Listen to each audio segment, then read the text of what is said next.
On today's video, I'm going to talk about a few financial metrics that you need to track in your business so you can right-size the type of solution and business continuity equipment to help your business recover should you face an incident like ransomware, backup, a disaster recovery event, or just employees, hopefully not, stealing data. So hang tight, let's get in.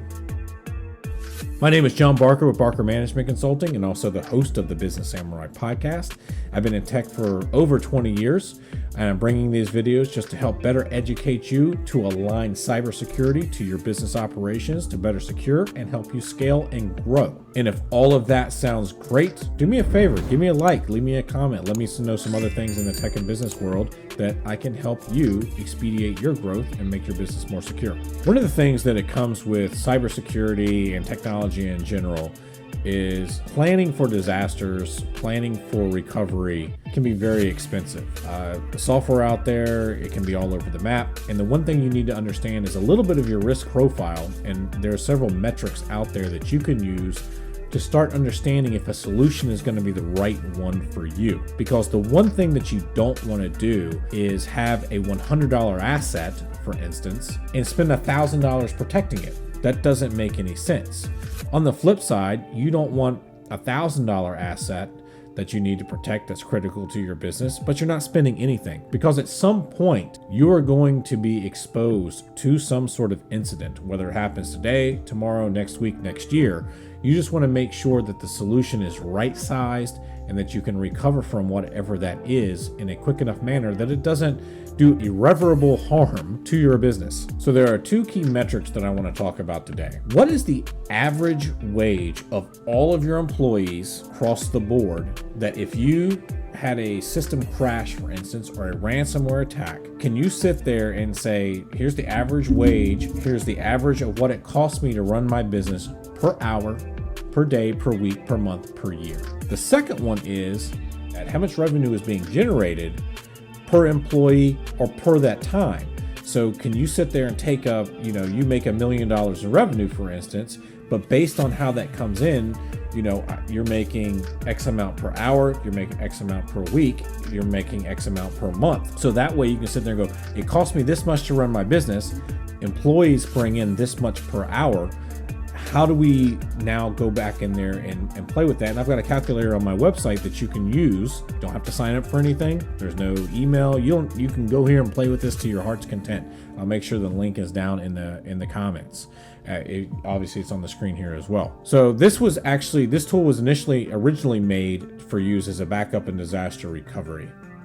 It was to make sure that you had the right size, you understood how much downtime would cost you. But as I've alluded to before, you can apply this to just hardware crashes, ransomware. It is everything. So the beginning part, you can kind of skip over. It really doesn't get into the calculations part. It doesn't really affect the calculator, but feel free to play with the recovery process. One thing you should understand or should know, throw that in there, is how much critical data are you storing, so you get an idea of how long that can take. Also, storing locally. If you have I'm using just backup disaster recovery, a backup device sitting within the same center as where the servers are at, whether that's in your physical location or in the cloud. Some sort of backup solution there will be faster than recovering across from the cloud to another location, just because of data transfer rates. But the main thing I want to focus on is the downtime and recovery costs, and here's what you can play with. So if you had an outage, and the way this is worded is critical systems, because obviously super large organizations may have something that just affects a department, a team, or a region. But for small and medium businesses, if you have something that's a critical outage that you're hosting, that you have control of, whether it's in-house or again in like Azure or AWS, you can affect your entire company. So come in here and play with this. I've just got some easy round numbers in here so you can kind of understand. Let's say you've got a 10-person company or a 10-person team.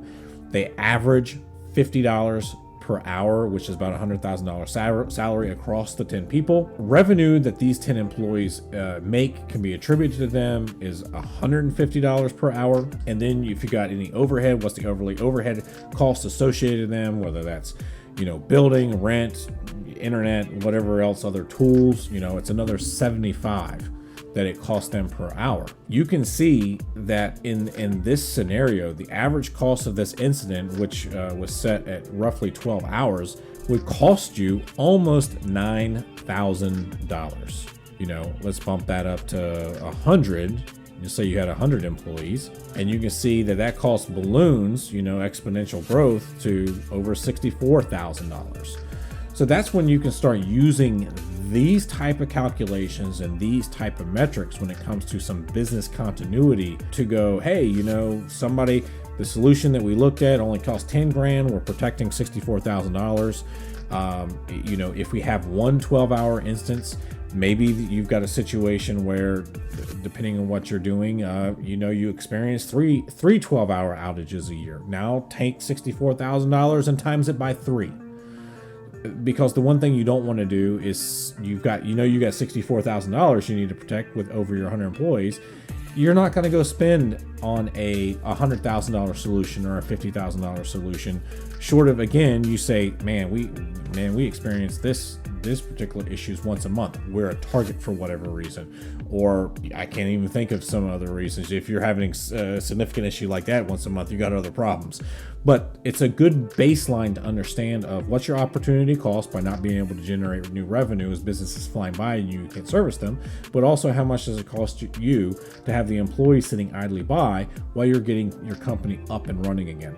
Then you can start figuring out and start narrowing down how much of an investment you need to make into your organization to be able to get up and running again.